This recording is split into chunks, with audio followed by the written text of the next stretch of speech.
कुंभकर्ण की आश्चर्यजनक 6 खास बातें।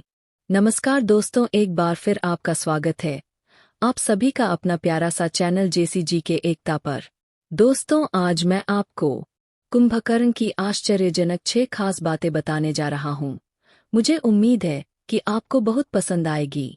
दोस्तों, रामायण काल में ऐसे कई मायावी असुर, दानव, वानर और राक्षस थे जो आश्चर्यजनक रूप से शक्तिशाली थे। जैसे वानर गरुड़, रीछ, माल्यवान, सुमाली, माली, रावण, कालनेमी, सुबाहु, मारीच, कुंभकर्ण, कबंध, विराध, अहिरावण, खर और दूषण, मेघनाद, मैदानव, बाली आदि। आओ जानते हैं कुंभकर्ण की 6 खास बातें। 1. कुंभकर्ण का परिवार। कुंभकर्ण के दादा पुलस्त्य और दादी का नाम हविर्भुवा था। उसके पिता का नाम विश्वश्रवा था। ऋषि विश्वश्रवा ने ऋषि भारद्वाज की पुत्री इलाविदा से विवाह किया था, जिनसे कुबेर का जन्म हुआ।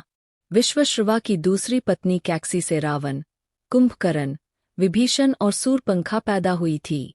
खर, दूषण, कुंभिनी, अहिरावण और कुबेर कुंभकर्ण के सौतेले भाई थे। 2. कुंभकर्ण की पत्नी।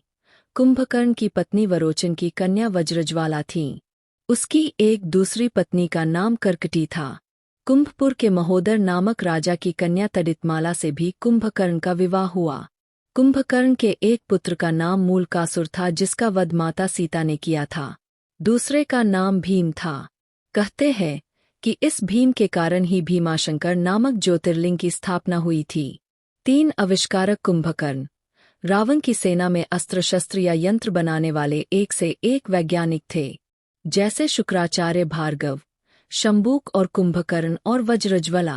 कुंभकर्ण अपनी पत्नी वज्रज्वाला के साथ अपनी प्रयोगशाला में तरह तरह के अस्त्र शस्त्र और यंत्र बनाने में ही लगे रहते थे, जिसके चलते उनको खाने पीने की सुध ही नहीं रहती थी।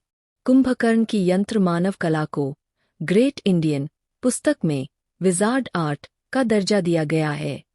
इस कला में रावण की पत्नी धान्यमालिनी भी पारंगत थी।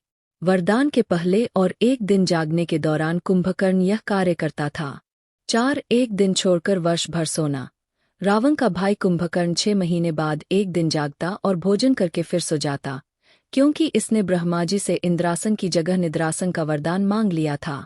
इसका शरीर विशालकाय था। 5. खूब खाता था कुंभकर्ण।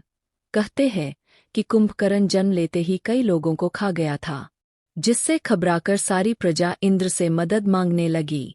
उसके बाद इंद्र और कुंभकर्ण के बीच युद्ध हुआ, लेकिन कुंभकर्ण ने इंद्र को हरा दिया था। 6. कुंभकर्ण की मृत्यु। युद्ध के दौरान किसी तरह कुंभकर्ण को जगाया गया। कुंभकर्ण ने युद्ध में अपने विशाल शरीर से वानरों पर प्रहार करना शुरू कर दिया। इससे राम की सेना में हाहाकार मच गया। सेना का मनोबल बढ़ाने के लिए राम ने कुंभकर्ण को युद्ध के लिए ललकारा और भगवान राम के हाथों कुंभकर्ण वीरगति को प्राप्त हुआ। उसके शव के गिरने से लंका का बाहरी फाटक और परकोटा गिर गया।